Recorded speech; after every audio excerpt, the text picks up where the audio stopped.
خیلی که با همگان معلوم است عین زمان ما در فصل بهار یعنی که فرارسی فصل گرما قرار داریم. از گفته های متخصصان مرکز باد و هوا سنجی معلوم می‌گردد که روزهای نزدیک یعنی که بلندشوی حرارت هوا گویا تا 40 درجه میرسد. این در گمان است. ما خود میدانیم که منطقه تاجیکستان یعنی منطقه گرمی هست. این همه ساله در مشاهده ها نشان میدهد که بلندشوی حرارت هوا مشاهده کرده می شود. ناگفته نماند که بلندشوی حرارت هوا این از یک جهت اگر که خوب باشد برای کشاورزان و برای چارواداران، از جهت دیگر هم طرف منفی خود را دارد هم طرف مثبت را. یعنی که برای نفرانی که گرفتار بیماری های مزمن می باشند، یعنی به مانند بیماری های قلب، بیماری های راه نفس، بیماری های دیابت قند یعنی که دارند، در چنین حالت ها یعنی که با بالا رفتن حرارت هوا در اینجا یعنی که تنقیصی مشکلی ها نسبت این نفران با وجود می آید.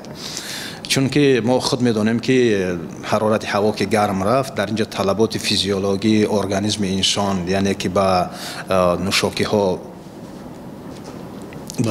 یعنی که طلبات زیاد می شود.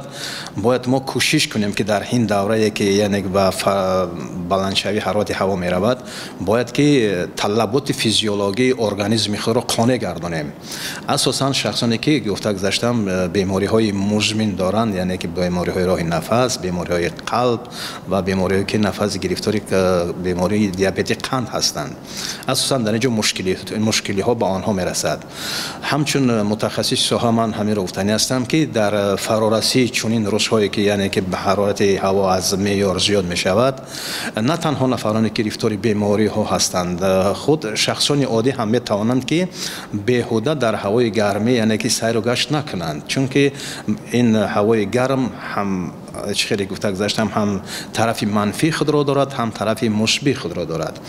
در این روزها اگر که شاید نفرانی که ضرور هستند برای برآمدن به بیرون یعنی که به منطقه ها میتونند که در اینجا استفاده برند از چترها یعنی که چترهای استفاده برند و عینک هایی که هستند که برای ضد آفتاب یعنی که روشنایی آفتاب هم زیاد میشود گرم میشود از اینها هم استفاده برند و ارگانیسم خود را بسیارتر قانع گردانند با نوشانکی های تشنه شکن یعنی که آبهای عادی که ما آب مصفا داریم از این آب بسیارتر ارگانیسم رو با آب قانع گردانند.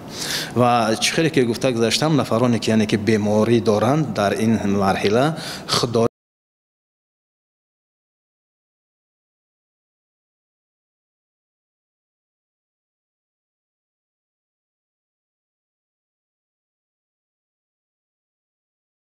استفاده برند بسیار خوبتر و بهتر می شود.